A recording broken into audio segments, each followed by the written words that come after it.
Alors là, petit tuto de JP en train de faire le filtre à air de la BX. Alors là-dessus, ça va tout seul. T'en es où, mon ami? Il y a des petits clips.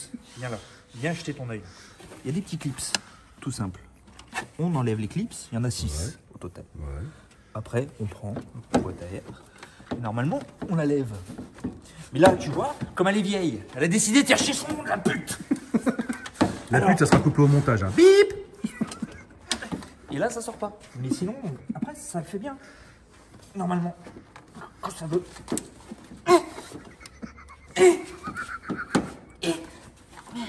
Elle va venir.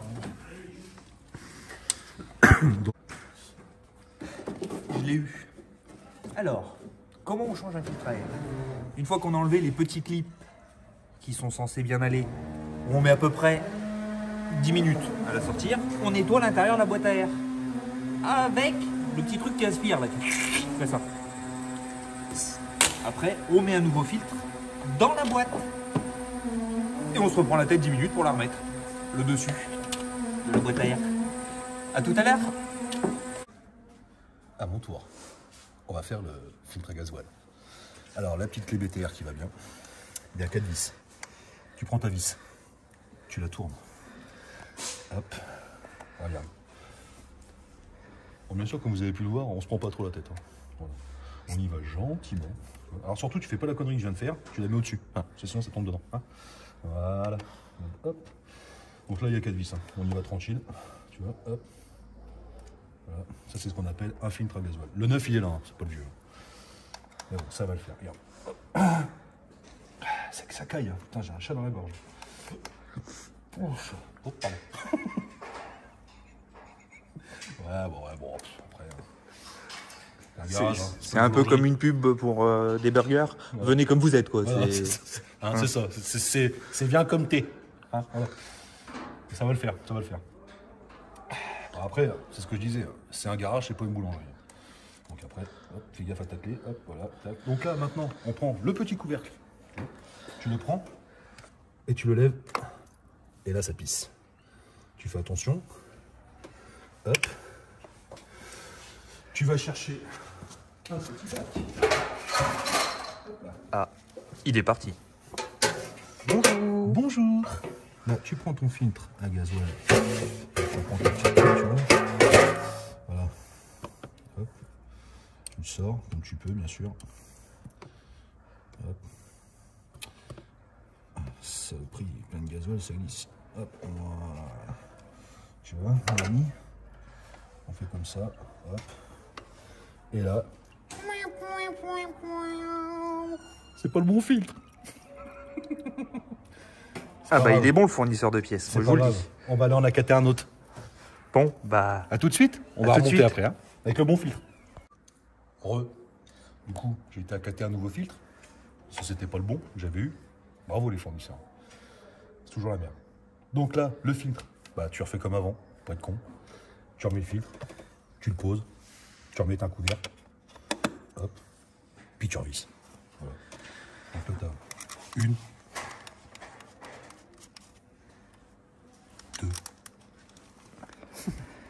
4 vis. Voilà. Et après, une fois que tu as fini tout ça, tu mets 1 ou 2 coups de contact pour remplir le filtre à gaz huile avec le filtre à gazouz, le gaz huile.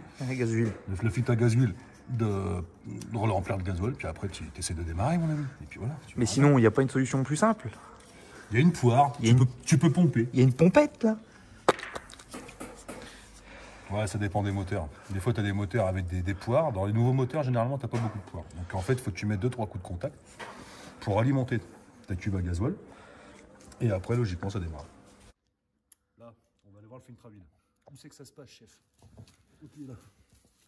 Ok, le petit truc bleu, la petite cartouche ici, là. Ça, c'est ce qu'on appelle un filtre à huile. Ok, donc à chaque vidange, surtout. Il y en a qui vont me dire, change pas le filtre à huile, ça sert à rien, change que l'huile. Non, tu changes que le filtre à huile à chaque vidange, les amis. C'est super important. C'est pour la fluidité de l'huile, c'est voilà, la préservation de l'environnement moteur.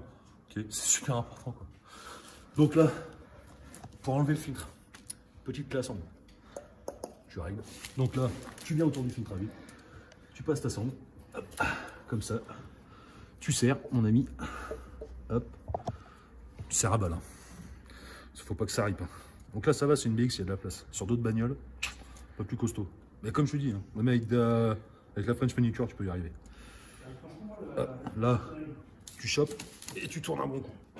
Et voilà, desserré. Bon, par contre, avec une clé à sangle, c'est un peu plus chiant parce qu'en fait, il faut que tu desserres à chaque fois pour rattraper, pour continuer à le dévisser. Je sais pas si je me fais bien comprendre. Hein, voilà, c'est bon. Là, il est bien desserré. Donc les amis, on va enlever le filtre à huile. Donc faites attention quand vous avez le filtre à huile, il y a toujours un petit peu de résidu encore dedans. Donc surtout, on le tient par le cul, le filtre. Ça va couler un chaud poil. Toujours avoir un bac en dessous forcément. C'est bon, ça vient. C'est long, mais ça vient. Plus c'est long, plus c'est bon, comme on dit chez nous. Exactement. Hein, hop là. Voilà, ça c'est fait. Hop. Voilà, nickel. Donc maintenant, ce qu'on peut faire, on nettoie forcément. C'est un petit coup, ça continue à couler de toute façon. Voilà. Je finis de nettoyer, je reviens vers vous avec le nouveau filtre. Le filtre à huile, tout neuf, hein, petite cartouche, comme ça, identique à l'ancienne. La petite astuce, pour pas que ça colle au carter, on vient choper de l'huile. Et on en met toujours sur le joint, ici comme ça. Avec la French Manicure, forcément, je vais avoir l'ongle tout noir, ma copine. Voilà, ça au moins. À la prochaine vidange, vous vous ferez moins chier pour enlever le filtre à huile. C'est la base. Et après, il n'y a plus qu'à aller leur visser. Voilà. Forcément, hop.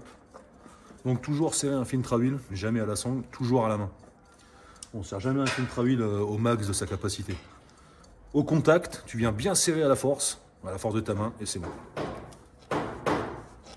Enfin, nous après, on nous a dit comme ça. Toujours appris comme ça. Parce que je sens qu'il y a des personnes qui vont dire non, moi c'est à la clé, machin, la coupe dynamométrique, machin. Je vais être poli, mais non. Moi je fais comme ça, j'ai toujours fait comme ça, et j'ai fait 300 000 bornes avec mes bagnoles. Hop là. Bon après ça dépend de la force que tu as aussi. Hein. Ouais, forcément. Ma mère c'est Schwarzy. Oh, j'ai arrêté là. Allez. Et puis maintenant c'est à la place de JP. Il va vous expliquer le calcul savant pour savoir le litrage qu'il faut mettre dans la voiture. À tout à l'heure. Salut les amis. Alors tout à l'heure je parlais de quantité d'huile à remettre dans ce joli petit moteur PSA. Et je parlais de revue technique automobile. Et ce qui tombe bien dans cette BX, c'est qu'on a tous les documents. Et le petit livre qui nous dit que capacité d'huile, 5 litres. Ça c'est magnifique. Voilà. Donc, ça c'est magnifique. De ce coup-là, tu prends ton petit bidon qui contient 5 litres et tu les remets là, dans le petit trou où, par la suite, nous viendrons remettre la jauge. Allez, mettons de l'huile. Alors on évite de faire tomber le bouchon comme je viens de le faire. Et on évite aussi de mettre de l'huile à côté. Hop là. Églou, églou, églou. Ça c'est magnifique, j'adore. J'adore ce bruit-là. Viens. On croirait que c'est l'heure de l'apéro. Tu veux ? Et on laisse couler les 5 litres. À tout à l'heure les amis.